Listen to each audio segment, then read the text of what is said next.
Starting to the top left, our SKT1 Terran player with a 1-0 lead in the best of 3. He is SK Telecom T1 Fantasy. If you want, you can follow him on Twitter at SKT_fantasy. His opponent starts to the bottom right. For him, it's time to kick ass and chew bubblegum. The bubblegum was already prepared earlier. Now he has to follow up with a second step. Can he do it against his opponent? He is Samsungkan Sola. And he actually currently is Twitterless, so he needs to get on that. But Calder and I have Twitters. My Twitter is ProxyWolf and yours is @Calder. Be sure to follow GOMTV.net as well to follow who's going to be playing and who's going to be broadcasted for these Challenger League matches. Definitely make sure to add the two of us, and if you have any comments on the commentary here and on the games itself, then make sure to let us know.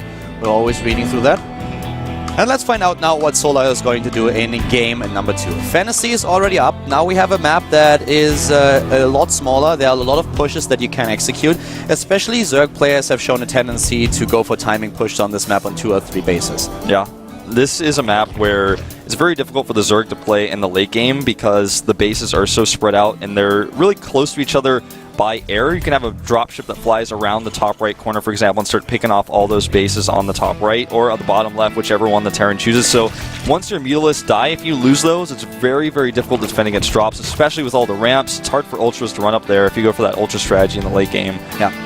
If you have a Turtle Terran on this map where you can't break through his defenses and you end up in the late game, that's a very difficult position for a Zerg player. A lot of Zergs struggle against air compositions, especially when a Terran player starts to go into mass Ravens and adds a few battle cruisers, which is of course very late into the game. It's difficult for the Zerg to do something about it, and a lot of Zerg players have lost these games. But at the same time, to achieve this, a Terran player needs to have a huge bank in gas, and that's the point where the Zerg has to be like, okay, well, I am not going to allow you to get this composition. I'm going to take you out before you do so, and this is why we see a lot of 1-1 Ling Baneling aggression on a map like this. We see a lot of Roach aggression on 2 bases, on 3 bases. So a lot of timings that are being executed in the past. Yeah, very true. It's usually the more advantageous type of strategy. And ooh, he's going to see everything with this Overlord. Yeah, that was really interesting. The Overlord came in and he saw the perfect timing for the barracks. He saw that the barracks was not completed. And of course, a player on the caliber of Sola, he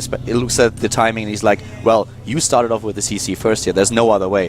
Either you started off with the CC first, or you are going for a double barracks opening. Double barracks opening in your main base doesn't make a lot of sense. Yeah. So this is definitely a CC first play from you, and now Sola will adjust his own build accordingly. Very, very keen scouting. He also pulls it away and doesn't show it, so now the Marine can't chase down the Overlord or do anything annoying like that. So very, very well done. Remember, guys, as well, in Code A, which is different from Code S, you can't pick the maps. The maps are chosen for you randomly. So Solar did not pick this map, and he is going to have to play on it against a Terran player when he's down 1 game. So that's a very stressful position for him to be in right now. And while we have the Zerglings still scouting a little bit, I want to welcome everyone who just came over from the WCS North America stream and is now watching the Korean games. Welcome to the stream. I hope that you enjoy the matches and the commentary. We had some great games on the NA server earlier when ST was playing today. Was really interesting. We watched most of them before we headed into our own matches here. It's really great because now you can just watch Starcraft all the time. I'm watching WCS NA on the train. I'm watching it at home while I was getting ready, and then I just come here and I get to watch more Starcraft and talk about it. So welcome to all the people who just tuned in, and I hope that you enjoy the matches and the commentary here at the WCS Challenger League Korea.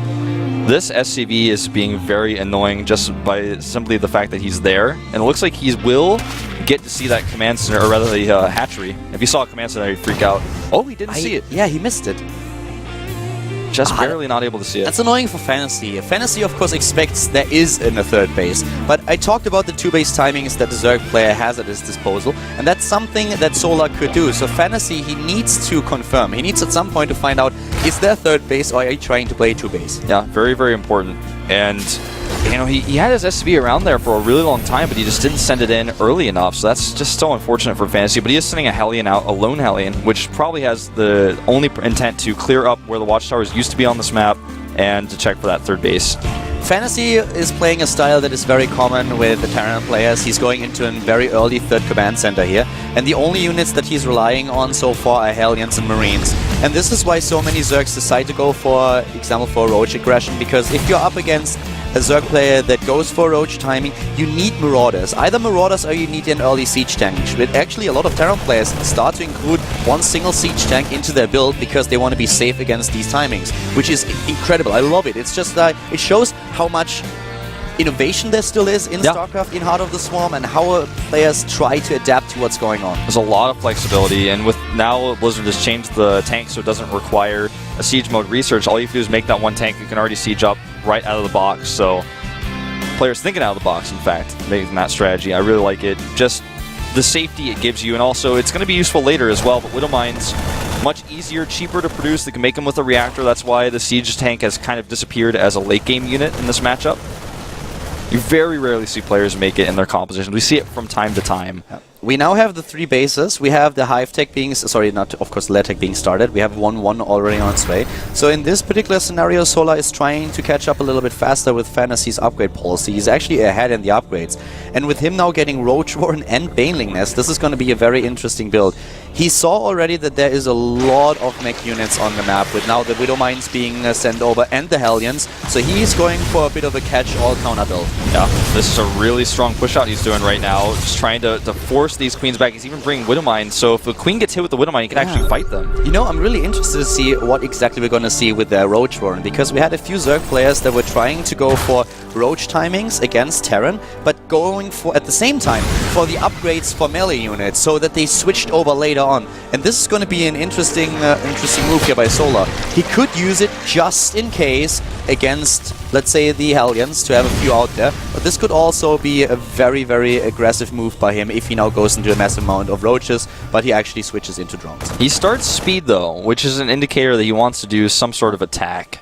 You know, it's not just a precautionary Roach Warren in case his opponent is doing mech or something like that, which he's not 100% sure about. He has a lot of options here with how this build unfolds. He can go into aggression with roaches, followed up later with +2/+2 for his Zerglings, and go, let's say, into Ultralisks on Hive Tech.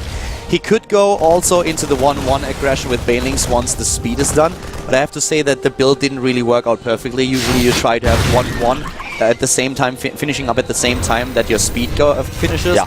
So to me right now it looks like he's going to head into a very macro-oriented late game and is not going to hit a timing. Yeah, no real timing here. It's too late already. He hasn't started any roaches. He's got more lings on the way as he sees this very strong fantasy army move out towards the creep. Yeah. This is a very deadly army. He does not have combat shields just yet, but they will finish up in just a moment. And once he has those, he can continue to pressure. No medevacs with this, though, which means that he's not going to be able to pick up against the surround, so he has to be very careful with this army. We now have a few units here, of course, for Sola. He's going into roaches, he's going into also a few Zerglings and Banelings, but he's not going to try to hit one of those timings that we have. He has a very high drone count already, and he's going into a very macro-oriented game. And his creep spread is really, you already picked up on that, he's really, really good. He's trying to spread that out as much as possible, and especially in a map like a Killon, you can do a lot if you have a decent creep spread. And control the map. Catches these units as well, using that creep speed boost, and that's great from no medevac nearby to save him. Yeah, +2/+2 already started for Sola. The build he uses here looks much more crisp than the build that we saw him play on Red City. The reason, of course, being that on the last map, this huge problem in the early game occurred where he had those Hellions in the main base. And talking about the Hellions, they have to be careful here. Yeah, they get surrounded. Some good shots, though, with the Marines, and some hesitation by Solar. Actually loses him some of his units here. He loses another one. Yeah, he's got to be very careful. Exactly, he needs to be careful here. And Fantasy, of course, he's also not dropping anything. He's going now into a 4th base. We still have a lot of roaches here for Sola that have not been scouted just yet, but keep in mind, they don't get the attack upgrade. So in upgrades, the roaches will behind the bio army of Fantasy. Very true, and you know, they're very slow to attack. So the Marines, of course, with a ton of DPS density underneath those medevacs, will fight the roaches night and day whenever they can. He doesn't have a medevac nearby. He's trying to boost over and pick up.